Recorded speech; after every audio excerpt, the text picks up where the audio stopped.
Now we've seen how we can create an outline by using the auto outline feature, effectively allowing Excel to do the calculation of where the columns break. But you can do outlining manually yourself.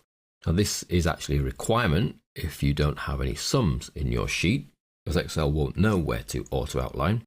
But it also means you can adjust the auto outline if you're able to add and take away your own columns from an outline group. So if we take the sales 2013 file again, but instead of asking Excel to do auto outline, we're going to manually decide where we would like our outlining to break.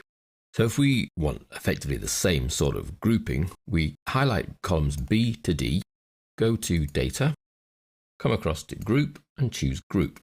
And what it does is it takes those three columns and effectively puts them together as one group so that they will then compress and expand using the plus and the minus symbol, which then leaves you with quarter one on display. I can do the same for column F, G and H. So we go up to Group, come down to Group, and then that too groups those three together, effectively as a grouping set, and then they can be gone, plus and minus. Or we can do both of them together by clicking the 1, and then the 2 brings all of them into view.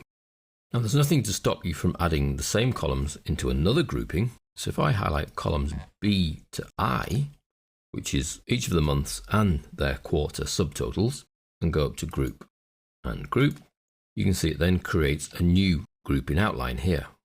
3 is everybody, 2 is the one we created previously, which shows the 2 quarters, and then 1 is now hiding columns I highlighted and told it to group, therefore leaving the titles on the left and the half-yearly summaries on the right. And 3 will bring everything back. I can do exactly the same with the rows. So I highlight rows 2 to 5, Group and Group. These 4 then form their own mini group, and then the minus compresses them, hides them, and we can do the same for north, south, east and west for the pairs. So we highlight the rows, Group and Group, and they become a hidden group. North, south, east and west for the apples, Group, and they become a hidden group. And then we can do, just as we did for the columns, a sort of hide all of the subtotals and just show me the grand total. So let's expand those out and highlight rows 2 down to 21, Group and Group, and they get put into their own group. So I can do the 1 and I just see the grand totals. I can do the 2 and I see the hidden groups. I can do the 3 and I can see 2 of them expanded and 1 of them needs expanding. And then the 4 in this case is everybody.